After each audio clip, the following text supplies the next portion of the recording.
Ladies and gentlemen, here we are with episode 4 of the Second Caution, and today's guest really needs no introduction.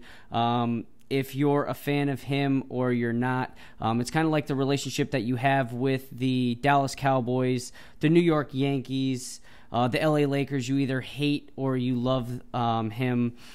With all due respect, and without no further ado, please welcome Anthony Ramos to the show. Anthony, welcome to the show. Hey, thanks. Thanks for having me on. Yeah, no problem. We're really excited to have you. I've actually never had an interview with an Iowa guy. I've never even talked to one, so you're the first person to talk to. And thank you for being so professional with everything. I mean, you're right on top of everything. Every time I've emailed you or sent you a message, you've got right back to it. So thank you for your professionalism, first off. Oh, you're welcome. All right, let's jump right into it. For a little bit of background information for the viewers, if they don't know who you are, if they've been living under a rock, you wrestle 133 at the University of Iowa. You win a national title.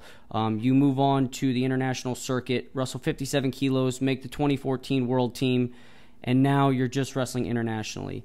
So we mentioned that you wrestled 133. You win the national title. And now you wrestle 57 kilos. That's just over 125 pounds. How has the weight cut been for you so far? It actually hasn't been as bad as I thought it was going to be. You know, when I first started thinking about it, it was something that could have been very easy to say, you know what, I'm not going to do it. I'm just going to go into coaching, take my wrestling career a different way. But my dreams, my goals have always been to be, Olympic champion, a world champion. So I knew if I wanted to get those goals, I had to sacrifice something. It's not hard if you're smart about it. It takes me about a month out. I start really focusing, especially when I have to get down to 57. The real nice thing about international is you get that 2-kilo allowance for many tournaments that aren't a world championship or a Pan American game, something like that. So 130 is pretty easy to make, but that last 2 kilos, that 4.5 pounds, that's when it starts getting a big struggle, and you really have to focus on what your diet is, focus on your workouts, and just being really smart about what you're doing. Okay, and my next question was going to be, what is the difference between international and collegiate weight cut? Is there a time difference? Because with duels for collegiate wrestling, you have an hour, tournaments are 2 hours. What's it like, the time difference between the time that you weigh in to the time you actually wrestle? Yeah, there's a big difference. And there's even a difference if we're wrestling in the USA or if we're wrestling overseas. In America, typically we'll weigh in around 3 o'clock, 4 o'clock the day before. We get, a good amount of time to recover and get fluids back in us and hydrated and feeling good for that next day. International, you're starting to see a lot more 6 o'clock, 7 o'clock at night weigh-ins. And, people might say, well, it's only a 3-hour difference. It's a big difference. You're weighing in at 3 o'clock. You can get 2 meals in you before you go to bed. You're weighing in at 6 o'clock. You're really only getting 1 meal in you, and then you're pushing that second meal in. You're pretty close where you haven't digested everything, or pretty late at night where you're not getting probably the proper rest you should be. So depending on what time the weigh-in is, it's you gotta prepare yourself around that and make changes. Okay. And this past weekend you wrestle in Paris, the Paris Grand Prix. End up taking home a gold, so we'd like to say congratulations on that. And that puts you into the world rankings, the latest world rankings. You debut at number 19. Is this the first time that you've been in the world rankings? Yeah, it's the first time I've been in the world rankings. I've looked at them a lot, and it sucks not seeing your name in there. And yeah, it's pretty nice to have you at least get some recognition in there. But, we still got 18 more spots to go. 19 is not where I want to be right now. Oh, yeah. And you briefly touched on it. You have got all the recognition that you can in the United States with you being on the world team, and now you're finally getting that recognition. What was it like when you first saw your name? You're scrolling through, and you reach that spot, and it says your name. What was it like? It was really cool. At first you're looking in there, you're not in there, you're still young, people don't know who you are. Well, now you're doing the right things. You're winning some tournaments, and people are starting to notice you. And not just in the USA, but all over the world, people are noticing you. You're making a name for yourself. Yeah, that's pretty cool. I know when I went to Iowa, one of the biggest things Tom talked about is make yourself a household name. You want everyone to know your name in Iowa, in America. Now I want to make it a household name all over the world. So that's the next plan. And this is a little off topic, but you guys, I think you guys at Iowa are doing like the next level stuff to market yourself. You guys are doing, shirts. I saw you have like headgears, everything that you guys are doing. So that whatever Tom is telling you guys is absolutely working because you guys are marketing yourself. And don't you have a couple commercials out? Yeah, I had 2 commercials come out for the University of Iowa Dental School. When I was going to school there and wrestling and competing, I have 2 fake teeth that would always fall out. So, they were really good at getting me in there and whatever I needed, getting it done as quick as they could. And now that I graduated, they asked, hey, why don't you do a commercial for us since we always, we worked with you as a student athlete there. I was like, perfect, sounds good. I mean, you're great to me. I want to help out the university as much as I can. So, we shot a commercial for the Super Bowl, and they had another one that was on right before the Grammys. Yeah, I saw Metcalf tweet you, and I remember you saying something during the Super Bowl or right after the Super Bowl about you being on the Super Bowl and then the Grammys. So those are 2 of the most watched programs in all of television. So you have commercials. So I'm sure a lot of people saw that. That's pretty awesome. Yeah, it's really cool. I mean, these past couple of days, just people will come up to me and say, hey, that was an awesome commercial. Good job in that commercial. So, it's people that I've never even seen and people that might not even been wrestling fans before, but, they're recognizing you. Household name, right? Yep. Let's jump back to Paris. On the way back, you guys had a crazy trip back, from what I've heard. Can you talk a little bit about that? Yeah, I can. Me and Metcalf were up watching the Super Bowl, and all of a sudden we got notification, or we didn't even get a notification at the time. McDonough came knocking on our door. Hey guys, our flights are canceled. We're like, you're kidding? Come on, no, it isn't. So we finally look at our phones. We see the notification that our flight from Paris back to Chicago got canceled that day because of the weather. That was when Chicago was getting hit with the storms. Mm-hmm. Metcalf's a little more seasoned than us and been on these trips. And it was a learning experience for me and McDonough. He got on the phone, called his wife, and she got him rebooked through Lufthansa. Nice, easy flights home. Me and McDonough, we were kind of still a little bit stranded. Had to wait till we got to the airport to figure it out. We rebooked to Newark, New Jersey, and then that got canceled. So they rebooked us through. We flew from Paris to Washington, and then we were supposed to go from Washington to St. Louis and drive home. Well, our St. Louis flight got canceled because they didn't have enough crew members, so it wasn't even weather. We ended up staying the night in Washington and then, got rebooked to fly home to Chicago in the morning and drove home from there. That sounds insane. But you got to sleep with your trophy, right? Yeah, I had my nice little gold medal there with me in the bag. That's always awesome. So let's keep on topic with Metcalf and McDonough. You guys are just racking up success internationally. And you guys are all training at the Hawkeye Wrestling Club, correct? Yep. Right now they have me, they have McDonough, Metcalf, and Phil Ketty. And that's, pretty much the Hawkeye Wrestling Club clan right now. Next year I think we're going to have a few more guys sticking around that are going to keep adding on to that. So let's say someone out there is looking for an opportunity to train. They're a lower weight, right around your guys' weight. What would you say to them to convince them to come to the Hawkeye Wrestling Club? Because you guys are doing such a great job, and obviously it's because you're all together competing, and you guys, every time you step out there, there's different stuff that each of you are growing at. You're continuing to get to your offense, and that's big. What would you say to those if somebody was looking for a place to train and they were a lower weight?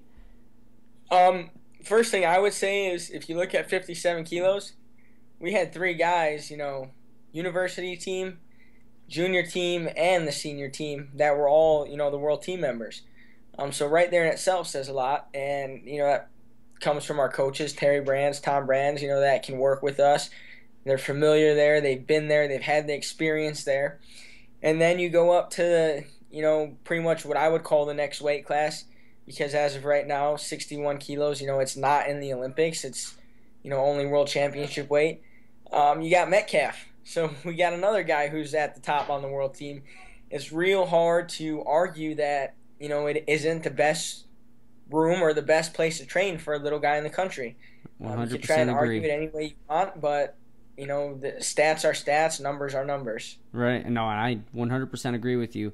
So besides the international wrestling that you're doing, you're going to be wrestling here on U.S. soil in Agon 5, and you'll be wrestling the Olympic champion from a couple of Olympics ago in Henry Cejudo.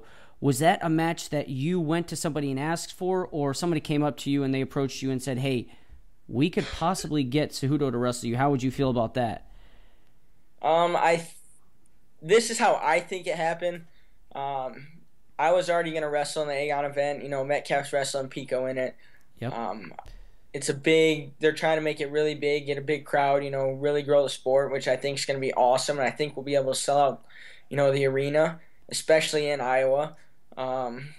So I was gonna be in it anyways. They were working for a matchup. They were talking with a few different guys, and then finally one day I got a call that said, "Hey, Cejudo wants to wrestle." And I said, awesome, let's do it. And then we had to figure out a catch weight and this and that and just a couple little logistics things and make sure it was even possible since, he's in the UFC. He has his UFC contract. Right. And, we got through all those loopholes and they got it put together.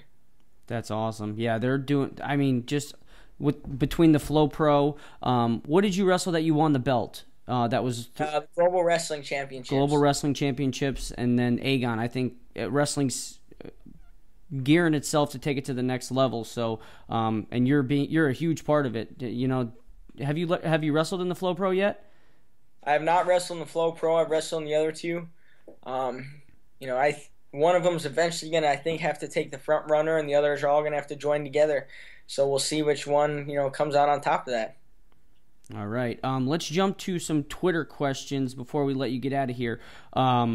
We got one from @WrestlingNews. What does your strength and conditioning routine consist of? Strength and conditioning. Yeah, I seen that when someone actually tweeted it, and it was something I had to think about a little bit because it changes, it varies. So I think the best answer I can give to that is right now I'm in a phase of putting muscle mass back on and getting stronger again, here for this next month. And then I'm going to be cutting into just keeping muscle endurance. But, I'll try and lift 3 times a week, Monday, Wednesday, Friday. Chest and tries, chest and tries, back buys, and shoulders and legs. Kind of group them together. Lifting heavy, 6 reps, 4 or 5 sets. Heavy weights, pushing hard. And then my cardio consists of, riding the Airdyne 15 minutes, running 15 minutes, so a half hour total. Wrestling hard. There's nothing you can get better in shape than actually going out and wrestling. You can work out as much as you want, but if you don't wrestle hard, the shape's never going to be the same. Yeah, there's in shape and then there's wrestling shape. They're 2 different things. So, great point. Next question. One rule... and this is from Z Smith 45. One rule change in college, what would it be? This was a tough one for me. I've seen a lot of people talking about taking away the riding time point. I've seen a lot of talk about people wanting to push out.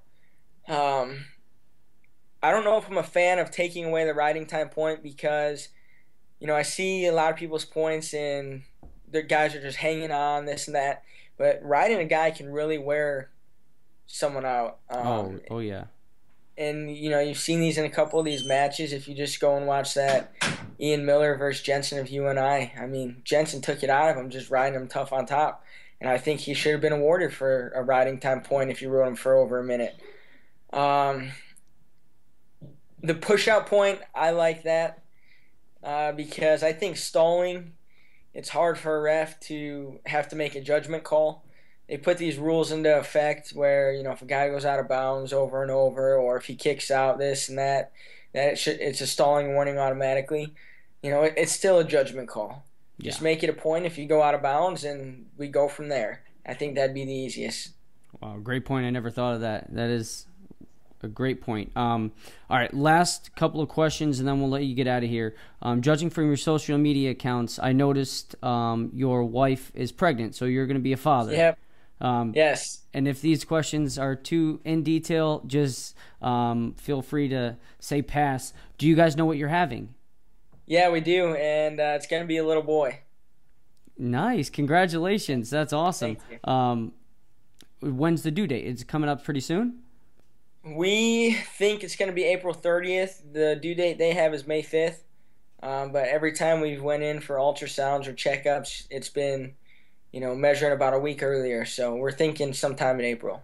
Okay. And last thing, what are you most what are you most nervous and what are you most excited about?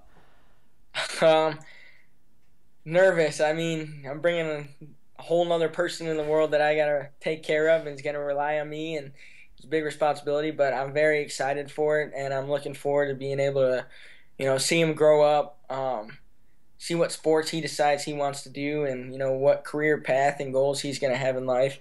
And, at the same time, he's going to be young, but I think he'll still be able to see me compete and wrestle, near the end of my career, which I think will be really cool for him. That's awesome. That's all we have for you. Let's get to your social media accounts.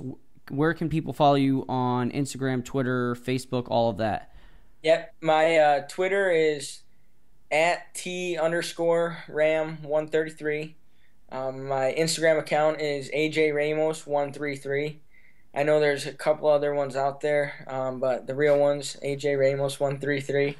And then I have a I have a website that you can follow me on. There's a blog. There's where you can get my gear. It's www.teamramos.co. Not .com. .co. .com was already taken.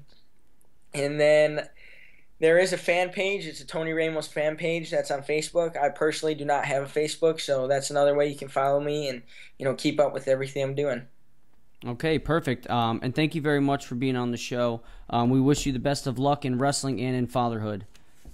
Hey, thank you. And just last thing, I just want to thank my sponsors, A6, Flips Wrestling, Dan Marr for helping me be able to compete and do what I want to do and not have to worry about another job. All right, perfect. Thank you very much. He's Thanks been Tony Ramos. I've been Eric Kolonowski, and that's been it for episode number 4 of The Second Caution.